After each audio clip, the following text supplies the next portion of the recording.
ஒருத்தரோட வாழ்க்கையில ஒரே ஒரு காதல் தான் இருக்கணுமா என்ன? வாழ்க்கையோட வெவ்வேறு காலகட்டத்துல வெவ்வேறு மனுஷங்க நமக்கு வெவ்வேறு விதமான காதல கொடுக்க முடியுமா என்ன? இந்த கேள்வி உங்களுக்குள்ள இருந்தா, முசாஃபிர் கேஃப் நெட்ஃப்ளிக்ஸ்ல வந்திருக்கிற ஒரு சீரியஸ் ரொம்ப இன்ட்ரெஸ்டிங்கா இருக்கும். முசாஃபிர் கேஃப் நெட்ஃப்ளிக்ஸ்ல 24 ஜூலை 2026 8 எபிசோட் வந்திருக்கு. அருமையான ரொமான்டிக் டிராமா. செக் பண்ணி பாருங்க. இதனுடைய முக்கியமான கதாபாத்திரத்துல விக்ராந்த், வேதிகா, மஹிமா நடிச்சிருக்காங்க. இது திவ்ய பிரகாஷ் துபேயோட நாவலை பேஸ் பண்ணி இருக்கு. கதையோட கோர் கேரக்டர் சந்தர். ஒரு பக்கம் சுதா, சுதந்திரமான திங்கிங் இருக்கிற, தன்னோட கெரியர் அப்புறம் நம்மளோட வாழ்க்கையை நாமளே முடிவு பண்ணணும் அப்படின்னு நினைக்கக்கூடிய ஒரு பெண். இன்னொரு பக்கம் பிரீத்தி, அப்படியே கட் பண்ணா அமைதியா ரொம்ப கம்பெனியன்ஷிப்பை புரிஞ்சிக்கிறக்கூடிய ஒரு பெண்.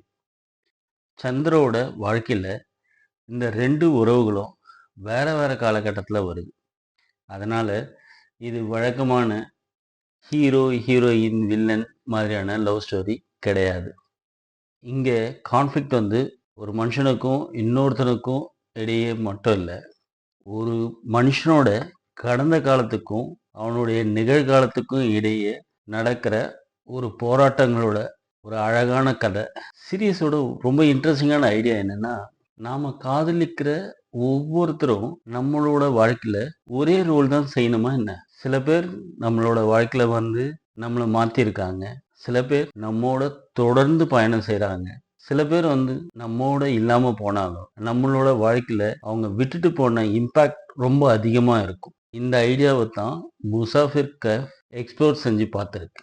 ஏன் முசாஃபிர் கேஃப் டைட்டில் ஒரு மாதிரி வித்தியாசமான டைட்டிலா இல்லை? முசாஃபிர் அப்படின்னா டிராவலர், பயணி. நாம எல்லாருமே வாழ்க்கையில டிராவலர்ஸ் தான். ஒரு டிராவலை ஒரு இடத்துல ஸ்டார்ட் பண்றோம், கொஞ்சம் தூரம் போறோம், கொஞ்ச நேரம் ஒரு இடத்துல தங்குறோம், சில மனிதர்களை சந்திக்கிறோம், சில நினைவுகளை எடுத்துக்கிட்டு அங்கேருந்து மறுபடியும் பயணத்தை ஸ்டார்ட் பண்ணுறோம். அதனால கேஃப்ன்றது ஒரு ஒரு இடம் மட்டும் கிடையாது, அது நம்ம வாழ்க்கையில் கிடைக்கிற ஒரு டெம்பரவரி ஸ்டாப் மாதிரி. இந்த சிம்பாலிசம் தான் முதல்ல பிடிச்ச விஷயம்.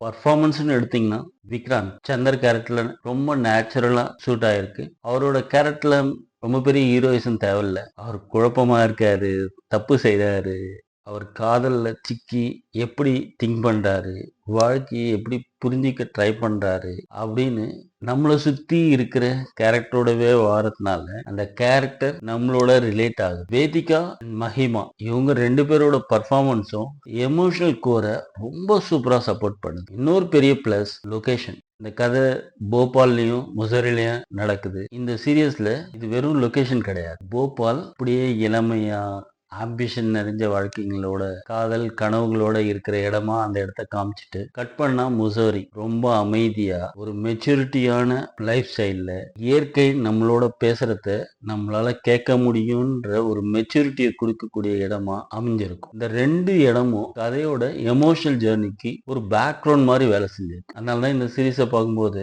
டிராவல், ரொமான்ஸ், லைஃப் அப்படின்னு ஒட்டுமொத்த காம்பினேஷனையும் பார்க்க முடியுது. மைனஸ் என்னன்னா, அதாவது ரொம்ப ஸ்லோவா போற விஷயமா இருக்கும். ஃபாஸ்ட் மூவிங் த்ரில்லர் பாக்குறவங்களுக்கோ இல்ல ட்விஸ்ட் எதிர்பார்த்து அடுத்து என்ன நடக்கும்னு பதற்றத்தோட உட்காந்து சீரியஸ் பாக்குறவங்களுக்கோ இது செட் ஆகாது. ஆனா ஒவ்வொரு கேரக்டரையும் நாம யோசிச்சு ஃபீல் பண்ணி படம் பாக்குறவங்களுக்கு இந்த சீரியஸ் ரொம்ப அருமையா இருக்கு. இது பார்த்துட்டு வெளியே வரும்போது உங்களால அவ்வளவு சீக்கிரமா கடந்து வந்துட முடியாது. எனக்கு முசாஃபிர் கஃப்ல பிடிச்சது காரணம் இது. வாழ்க்கையில சில உறவுகள் நமக்காக வருதா இல்ல அது நம்ம மாத்துறதுக்கு வருதா அப்படின்னு ஒரு கேள்வி கேட்கு. இதுதான் இந்த சீரியஸோட இன்ட்ரெஸ்டிங் ஐடியா. லவ் ஸ்டோரி பிடிக்கும், கேரக்டர் ட்ரிவன் சீரியஸ் பிடிக்கும் அப்படின்னா முசாஃபிர் கேஃப் நெட்ஃபிளிக்ஸ்ல செக் பண்ணி பாருங்க. இந்த சீரியஸை யாராவது பார்த்திருந்தீங்கன்னா சந்தருக்கு சுதா கரெக்டான பேரா இருக்குமா இல்ல பிரீத்தியா? உங்களோட கருத்தை கமெண்ட்ல சொல்லுங்க. இந்த ரிவ்யூ பிடிச்சிருந்துச்சுன்னா சப்ஸ்கிரைப் பண்ணிட்டு லைக் ஷேர் பண்ணுங்க.